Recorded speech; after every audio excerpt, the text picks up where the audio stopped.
Assalamualaikum warahmatullahi wabarakatuh. Alhamdulillahirabbil alamin. Wassalatu wassalamu ala asyrafil anbiya'i wal mursalin sayyidina wa maulana Muhammadin wa ala alihi wa sahbihi ajma'in. Amma ba'du. Pada video kali ini, saya ingin menyelesaikan tugas UAS pada mata kuliah Ilmu Dakwah yang diampu oleh Ibu Rizqiyatul Hasanah SSOS MSOS. Sebelum memasuki ke materi, izinkan saya memperkenalkan diri. Perkenalkan, nama saya Muhammad Habibi Rahman dengan NIM 2301010094 dari lokal 23B. Memasuki ke pembahasan, yaitu yang pembahasan pertama adalah landasan ontologis, epistemologis, dan aksiologis dakwah. Yang kedua yaitu relasi ilmu dakwah dengan ilmu yang lain. Yang ketiga yaitu paradigma ilmu dakwah. Yang keempat yaitu macam, model, pendekatan, media, dan metode dakwah. Yang kelima yaitu problematika dakwah masa kini. Yang keenam yaitu faktor hidayah dalam dakwah, dan yang ketujuh yaitu efek dakwah dan tahap-tahap perubahan perilaku mad'u. Dimulai dari materi yang pertama, yaitu landasan ontologis, epistemologis, dan aksiologis dakwah, yang meliputi pembahasan definisi, hubungan, dan tujuan mereka bertiga. Yang pertama yaitu definisi. Istilah ontologi berasal dari kata Yunani ontos, yakni berada, dan logos, yakni ilmu. Ontologis adalah cabang ilmu filsafat yang membahas mengenai hakikat dan asas-asas rasional dari yang sudah ada. Istilah epistemologi berasal dari kata Yunani klasik epistem, yang berarti pengetahuan, dan logos, yang berarti ilmu atau teori. Epistemologi adalah cabang ilmu filsafat yang meliputi pembahasan tentang asal mula, sumber, ruang lingkup, nilai validitas, dan kebenaran dari pengetahuan. Istilah aksiologi berasal dari bahasa Yunani, terdiri dari dua kata, yaitu aksios, yang artinya nilai, dan logos, yang artinya teori atau ilmu. Aksiologi merupakan ilmu yang mempertanyakan bagaimana manusia menggunakan ilmunya dan berkaitan dengan teori tentang nilai atau studi segala sesuatu yang dapat bernilai atau memberikan manfaat. Selanjutnya yaitu hubungan. Landasan ontologis dalam perkembangan ilmu dakwah sangat penting karena ontologi membahas mengenai hakikat dan asas-asas rasional dari yang sudah ada, termasuk dalam hal ini adalah hakikat hidup dan keberadaan objek-objek yang menjadi fokus kajian ilmu dakwah. Dalam ilmu dakwah, ontologi membantu menentukan batasan dan ruang lingkup objek yang menjadi fokus kajian, sehingga dapat membantu dalam pengembangan teori dakwah yang lebih terarah dan terukur. Selain itu, landasan ontologis juga dapat membantu dalam memahami hubungan antara objek yang ditelaah dengan daya pikir dan penangkapan manusia, sehingga dapat membantu dalam merumuskan strategi dakwah yang lebih efektif.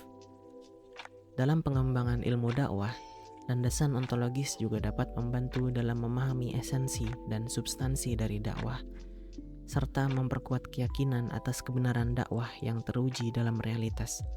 Oleh karena itu, pemahaman yang baik mengenai ontologi sangat penting dalam pengembangan ilmu dakwah yang berkualitas dan berdaya saing.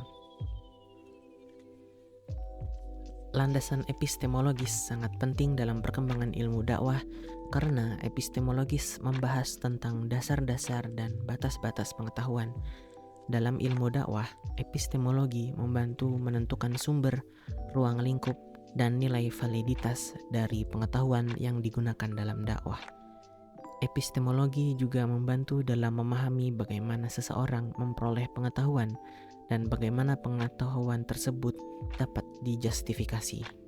Dalam pengembangan ilmu dakwah, landasan epistemologis dapat membantu dalam merumuskan teori dakwah yang lebih terukur dan efektif, serta memperkuat keyakinan atas kebenaran dakwah yang teruji dalam realitas. Oleh karena itu, pemahaman yang baik mengenai epistemologi sangat penting dalam pengembangan ilmu dakwah yang berkualitas dan berdaya saing. Landasan aksiologis juga sangat penting dalam perkembangan ilmu dakwah, karena aksiologi membahas tentang nilai-nilai dan keyakinan atas kebenaran yang teruji dalam realitas. Dalam ilmu dakwah, landasan aksiologis membantu dalam memahami nilai-nilai yang menjadi dasar dakwah, serta memperkuat keyakinan atas kebenaran yang teruji dalam realitas. Landasan aksiologis juga dapat membantu dalam merumuskan strategi dakwah yang lebih efektif. Landasan aksiologis juga dapat membantu dalam merumuskan strategi dakwah yang lebih efektif dan sesuai dengan nilai-nilai yang dipegang. Oleh karena itu, pemahaman yang baik mengenai aksiologi sangat penting dalam perkembangan ilmu dakwah yang berkualitas dan berdaya saing.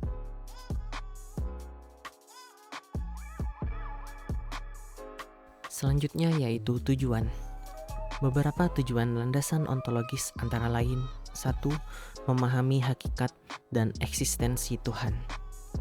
Ontologi dalam dakwah dapat membantu pemahaman tentang hakikat Tuhan dalam ajaran agama Islam. Ini sangat penting dalam memperkuat keyakinan dan keimanan. Yang kedua yaitu analisis konsep. Ontologi dapat digunakan untuk menganalisis konsep-konsep yang mendasari dakwah, seperti konsep kebenaran, kebaikan, dan keadilan, sehingga dakwah dapat dilaksanakan dengan lebih baik. Yang ketiga yaitu penafsiran Al-Quran. Ontologi dapat membantu dalam penafsiran Al-Quran dengan lebih mendalam, terutama dalam memahami konsep ontologis yang terkandung dalam teks suci tersebut. Selanjutnya, keempat yaitu pemahaman manusia dan alam. Ontologi juga membantu dalam pemahaman tentang eksistensi manusia dan alam semesta, yang penting dalam konteks dakwah untuk membimbing manusia menuju jalan yang benar. Yang kelima yaitu kaitan antar keberagaman agama. Ontologi dapat digunakan untuk menjelaskan bagaimana agama-agama berbeda dapat saling berkaitan dan berkontribusi dalam konteks dakwah yang inklusif. Jadi, tujuan utama ontologi dalam perkembangan ilmu dakwah adalah membantu para dai dan pengkaji ilmu dakwah untuk memiliki paham. Jadi, tujuan utama ontologi dalam perkembangan ilmu dakwah adalah membantu para dai dan pengkaji ilmu dakwah untuk memiliki pemahaman yang lebih mendalam tentang eksistensi, nilai-nilai, dan prinsip-prinsip yang mendasari ajaran agama Islam dalam upaya menyebarkan pesan dakwah yang lebih efektif. Selanjutnya yaitu beberapa tujuan landasan epistemologis, antara lain: 1. Pemahaman tentang sumber pengetahuan. Epistemologi membantu dalam memahami sumber-sumber pengetahuan yang digunakan dalam dakwah, seperti Al-Quran, hadis, dan tradisi agama. Ini membantu dai untuk lebih baik memahami dan mengekstrak ajaran yang benar. Yang kedua yaitu metode penelitian dakwah. Epistemologi membantu dalam merumuskan metode penelitian yang tepat untuk memahami dan menyampaikan pesan dakwah dengan akurat dan efektif. Ini termasuk pendekatan ilmiah dalam dakwah. Yang ketiga yaitu validitas dan keabsahan pengetahuan. Melalui epistemologi, dakwah dapat diuji kebenaran dan keabsahan pengetahuan yang mereka sampaikan, sehingga pesan dakwah dapat diterima dengan keyakinan yang lebih kuat oleh masyarakat. Yang keempat yaitu perkembangan pengetahuan dakwah. Epistemologi membantu dalam merinci cara pengetahuan dakwah berkembang, dipertahankan, dan disebar secara ilmiah, sehingga dakwah dapat terus relevan dan responsif terhadap perkembangan zaman. Yang kelima yaitu pemahaman tentang proses ijtihad. Epistemologi dapat membantu dalam pemahaman tentang proses ijtihad, yakni penafsiran hukum agama, dan bagaimana proses ini mempengaruhi dakwah. Tujuan utama epistemologi dalam perkembangan ilmu dakwah adalah untuk memastikan bahwa pengetahuan yang disebarkan oleh para dai adalah akurat, relevan, dan diterima oleh masyarakat dengan keyakinan yang kuat.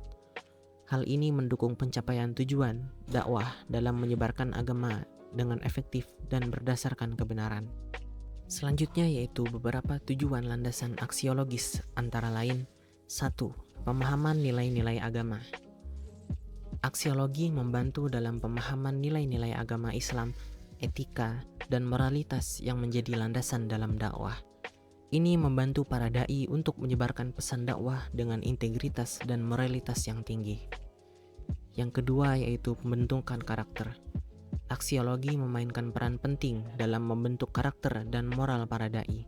Hal ini penting untuk menjadikan mereka sebagai contoh yang baik bagi masyarakat yang mereka layani. Yang ketiga yaitu etika berdakwah. Aksiologi membantu dalam menetapkan etika berdakwah yang benar, termasuk etika komunikasi, penghormatan terhadap kebebasan individu, dan sikap toleransi.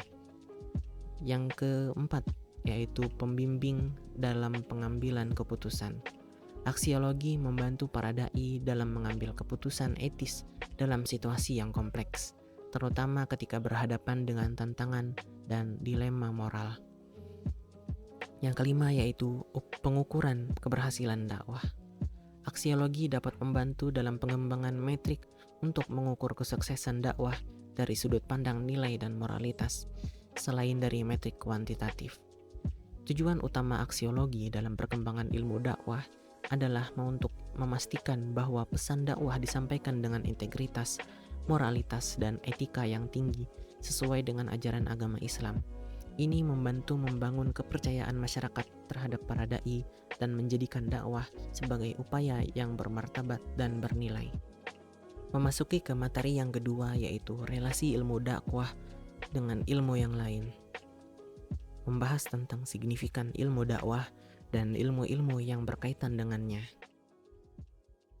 Memasuki materi signifikan ilmu dakwah. Signifikan ilmu dakwah merujuk pada pentingnya ilmu dakwah dalam konteks pengembangan dan penerapan ajaran Islam serta metode dakwah. Ilmu dakwah dianggap sebagai ilmu transformatif yang mewujudkan ajaran Islam menjadi tatanan khairul ummah atau mewujudkan iman menjadi amal saleh kolektif. Selain itu, terdapat juga penelitian yang menyebutkan bahwa konsep dan teori ilmu Al-Quran dapat dimanfaatkan untuk mengembangkan ilmu dan metode dakwah. Selanjutnya yaitu ilmu-ilmu yang berhubungan erat dengan ilmu dakwah. Di antara ilmu yang berhubungan dengan ilmu dakwah dengan erat adalah: 1.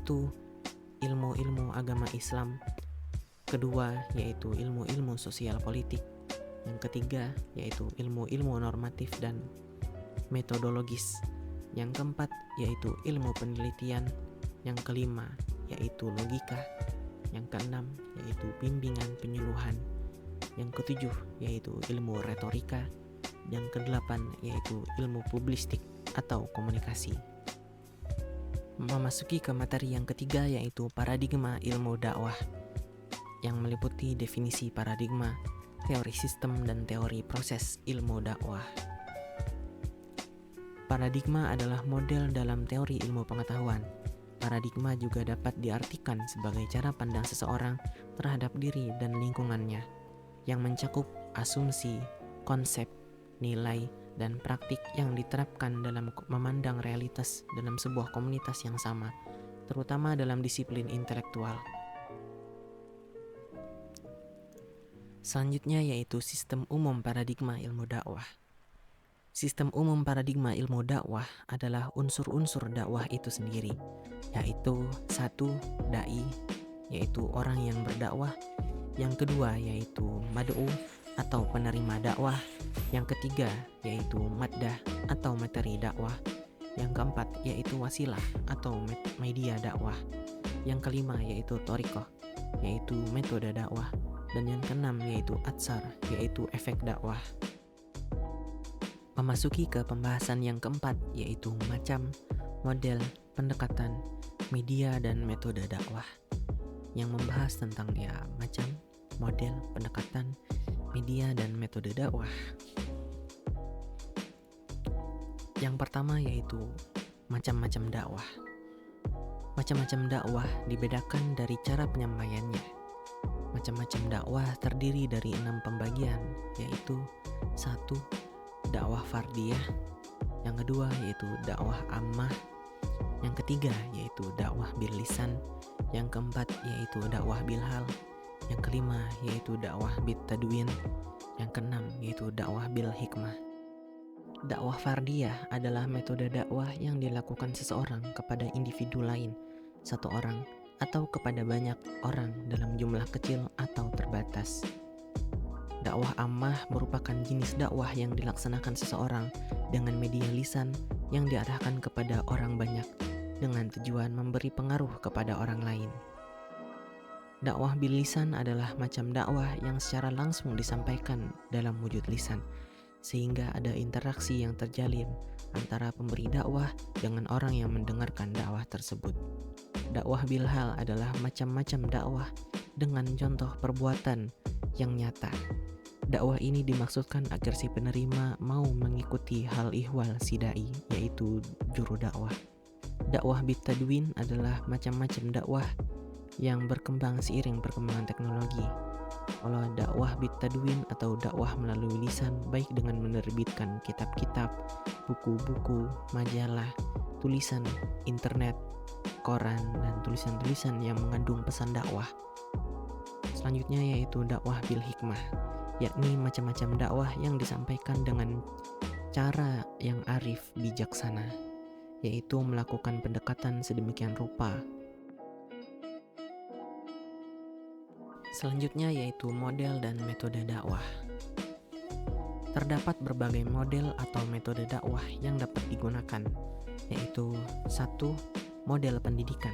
Model dakwah pembelajaran merupakan salah satu tata cara dakwah yang bertujuan untuk menyebarkan ajaran agama Islam lewat pembelajaran, dengan dakwah bilhal atau dakwah lewat tata cara cerita. Yang kedua yaitu model sosial media. Berdakwah dengan media sosial merupakan sebuah inovasi dalam mengajak serta mengingatkan kembali untuk taat kepada perintah Allah Subhanahu wa Ta'ala dan menjauhi larangannya. Melalui konten menarik dan informasi yang mudah dipahami, dakwah lewat media sosial sudah jadi salah satu tata cara yang efisien dalam menyebarkan ajaran agama Islam. Yang ketiga yaitu model seni dan kreativitas. Dakwah lewat seni dan kreativitas ialah salah satu metode yang efisien untuk menyebarkan ajaran agama Islam, seperti yang dilakukan oleh Wali Songo. Selanjutnya yaitu pendekatan dan media dakwah. Pendekatan dakwah adalah cara-cara yang dilakukan seorang mubalik untuk mencapai dakwah yang efektif. Beberapa pendekatan dakwah yaitu 1. Pendekatan sosial, yang kedua yaitu pendekatan pendidikan, yang ketiga yaitu pendekatan budaya, yang keempat yaitu pendekatan politik, yang keempat yaitu pendekatan politik. Selanjutnya yaitu media dakwah. Kata media berasal dari bahasa Latin median yang merupakan bentuk jamak dari medium. Secara etimologi berarti alat perantara. Di antara media dakwah yaitu pertama media lisan, yang kedua media tulisan, yang ketiga media audiovisual, dan yang keempat yaitu media budaya. Memasuki ke pembahasan yang kelima yaitu problematika dakwah masa kini, yang meliputi pembahasan sumber daya dai, mad'u, dan maddah. Yang pertama yaitu sumber daya dai. Di antara problematika dakwah masa kini yang berkaitan dengan dai yaitu pertama keterbatasan pengetahuan dan pemahaman, yang kedua yaitu keterbatasan keterampilan komunikasi, yang ketiga yaitu tantangan teknologi, yang keempat yaitu tantangan finansial, yang kelima yaitu tantangan keterbatasan waktu, yang keenam yaitu tantangan penerimaan dan respon audiens. Selanjutnya yaitu mad'u atau mitra dakwah. Berikut di antara problematika dakwah yang berkaitan dengan mad'u, yaitu pertama, perbedaan bahasa dan budaya. Yang kedua, gangguan dan distorsi komunikasi. Yang ketiga, tantangan teknologi. Yang keempat, yaitu emosi dan sikap pendengar. Yang kelima, yaitu informasi yang berlebihan. Yang keenam, yaitu tantangan nonverbal. Selanjutnya yaitu maddah atau materi dakwah. Materi dakwah yang disampaikan pada umumnya adalah bersifat pengulangan atau klise, sehingga menimbulkan kejenuhan bagi masyarakat yang jarang sekali menyinggung kemajuan iptek dalam rangka menunjang peningkatan dalam berdakwah. Maka hendaknya materi dakwah tentang masa kini berisikan konten atau pesan dakwah yang relevan dengan isu-isu dan tantangan yang dihadapi oleh masyarakat saat ini. Karena materi ini dapat menggambarkan bagaimana ajaran agama dapat diterapkan dalam konteks modern, memberikan panduan dan solusi untuk menghadapi perubahan sosial, teknologi, dan budaya yang terjadi di era sekarang. Memasuki ke pembahasan yang keenam, yaitu faktor hidayah dalam dakwah, yang meliputi definisi, macam, hidayah dalam kasus konversi agama, dan hidayah dan ikhtiar dalam dakwah. Yang pertama yaitu definisi hidayah. Hidayah berasal dari kata hada'a yang berarti petunjuk atau bimbingan atau pimpinan. Tetapi pengertiannya secara luas adalah petunjuk yang dikaruniakan Allah kepada makhluknya. Apabila ditelusuri dalam Kamus Besar Bahasa Indonesia atau KBBI, bahwa pengertian hidayah adalah petunjuk atau bimbingan dari Allah Subhanahu wa Ta'ala. Kemudian secara terminologi, dalam buku Ensiklopedia Hukum Islam yang ditulis Abdul Aziz Dahlan menyebutkan bahwa hidayah adalah penjelasan dan petunjuk jalan yang akan menyampaikan seseorang kepada tujuan sehingga meraih kemenangan di sisi Allah Subhanahu wa Ta'ala. Selanjutnya yaitu macam-macam hidayah. Menurut Syekh Muhammad Abduh, ada beberapa macam-macam hidayah, yaitu yang pertama, hidayatul ilham, yakni hidayah watak atau tabiat atau insting. Hidayah tabiat adalah petunjuk Allah berupa tabiat atau naluri, atau disebut pula unsur yang sifatnya otomatis pemahamannya atau fitrah. Yang kedua yaitu hidayatul hawas, hidayah indra. Secara harfiah, hawas itu berarti indra, seperti pendengaran, penglihatan, penciuman, dan sebagainya. Semua indra itu merupakan pemberian Allah Subhanahu wa Ta'ala agar makhluknya dapat menikmati apa yang dikehendakinya. Seandainya si makhluk hidup ingin melihat, Allah telah memberikannya mata sebagai alat untuk melihat. Apabila mereka ingin mendengar, maka Allah memberikannya telinga. Apabila mereka ingin mencium, maka Allah telah memberikannya hidung dan sebagainya. Hidayah hawas ini sama dengan hidayah tabiat yang diberikan Allah kepada seluruh makhluknya tanpa kecuali, baik binatang maupun manusia. Yang ketiga yaitu hidayatul akli, yaitu hidayah akal. Hidayah ini hanya diberikan oleh Allah kepada manusia. Dengan akalnya, manusia dapat berpikir. Manusia memiliki harga diri dan martabat yang mulia. Bahkan dengan akalnya ini, manusia telah dibedakan Allah dengan makhluk-makhluknya yang lain, baik mengenai tugas dan kewajibannya maupun hak miliknya.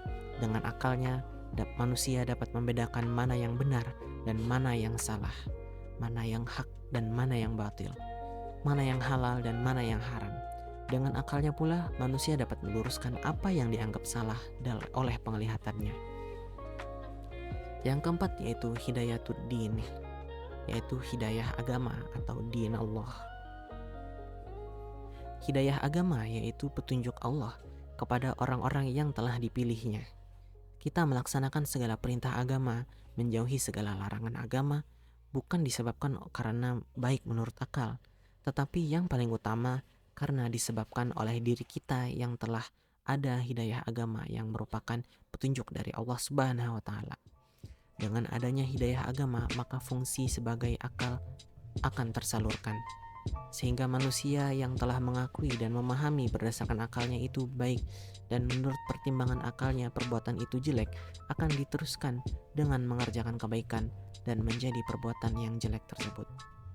Maka dengan hidayah agama, seseorang manusia akan mau mengerjakan yang baik dan berusaha untuk menghindari perbuatan yang dapat perbuatannya jahat. Bahkan dengan hidayah agama, predikat manusia dapat berubah menjadi seorang muslim dan mukmin. Selanjutnya yaitu hidayah dalam berbagai kasus konversi agama. Hidayah adalah petunjuk atau bimbingan dari Allah Subhanahu wa taala yang diberikan kepada seorang untuk memilih jalan yang benar dalam hidupnya. Dalam kasus konversi agama, hidayah dapat terjadi pada siapa saja tanpa memandang latar belakang etnis atau agama sebelumnya. Hidayah agama bisa diperoleh melalui perjuangan panjang seseorang untuk mencari kebenaran atau secara tiba-tiba tanpa bisa dijelaskan secara rasional. Contoh kasus konversi agama yang terjadi karena hidayah antara lain konversi dari gaya hidup mewah ke sederhana, konversi dari non-muslim, konversi dari non-muslim ke muslim, dan konversi karena dorongan hati yang paling mendalam. Selanjutnya yaitu hidayah dan ikhtiar dalam dakwah. Dakwah dengan berbagai komponennya merupakan ikhtiar manusia untuk memberikan pemahaman tentang ajaran Islam. Setelah memahami ajaran Islam, diharapkan lebih lanjut individu dan masyarakat itu menjalankannya. Ikhtiar mengubah sikap dan perilaku manusia bukan permasalahan yang mudah. Yang oleh karena itu, dakwah harus dilakukan dengan persiapan yang matang dengan melakukan terlebih dahulu analisis yang mendalam terhadap unsur-unsur dakwah. Dengan analisis tersebut, diharapkan dakwah dapat dilaksanakan dengan pendekatan dan metode yang tepat. Karena hidayah hanya datang dari Allah Subhanahu wa taala, bukan berarti kita harus meninggalkan dakwah. Karena dilaksanakannya dakwah adalah salah satu bentuk ikhtiar kita. Memasuki ke pembahasan ketujuh yang terakhir, yaitu efek dakwah dan tahap-tahap perubahan perilaku mad'u, meliputi persuasi, tahap-tahap perubahan perilaku, dan evaluasi efek dakwah. Yang pertama yaitu persuasi dakwah. Persuasif diambil dari istilah kata Latin persuasio, memiliki kata kerja persuadere, yang berarti membujuk, mengajak, atau merayu. Proses persuasif dakwah bertujuan untuk mengubah sikap, pendapat, dan perilaku manusia sebagai penerima dakwah ke arah kualitas hidupan yang lebih baik. Unsur-unsur pembentukan persuasi dakwah dibagi tiga, yaitu pertama, pribadi da'i, yaitu pesona, yang kedua, materi dakwah, dan yang ketiga yaitu kondisi psikologis mad'u. Selanjutnya yaitu tahapan perubahan pada efek dakwah. Efek atau pengaruh merupakan perubahan pengetahuan, perasaan, dan perilaku yang dialami oleh mitra dakwah sebelum dan setelah menerima pesan dakwah. Dengan kata lain, efek merupakan penguatan keyakinan pada pengetahuan, sikap, dan tindakan seseorang sebagai akibat dari pesan dakwah yang diterima. Berdasarkan kadarnya, efek dakwah terdiri dari 3 jenis, yakni efek kognitif, efek afektif, dan efek behavioral. Selanjutnya yaitu evaluasi efek dakwah. Evaluasi efek dakwah melibatkan beberapa aspek, seperti yang pertama, perubahan pengetahuan, yang kedua yaitu perubahan sikap, yang ketiga yaitu perubahan perilaku, yang keempat yaitu partisipasi dalam kegiatan keagamaan, yang kelima yaitu pengaruh sosial, yang keenam yaitu umpan balik masyarakat, yang ketujuh yaitu penggunaan media, yang kedelapan yaitu kualitas komunikasi. Evaluasi efek dakwah perlu bersifat holistik dan melibatkan keterlibatan langsung dengan komunitas untuk mendapatkan pemahaman yang lebih mendalam tentang dampak yang dihasilkan. Terima kasih kepada yang sudah menonton sejauh ini. Saya harap dengan tugas yang sangat panjang ini bisa memberikan saya nilai yang memuaskan, dan juga terima kasih kepada Ibu Rizkiatul Hasanah yang telah memberikan tugas seperti ini. Akhirul kalam, Assalamualaikum warahmatullahi wabarakatuh.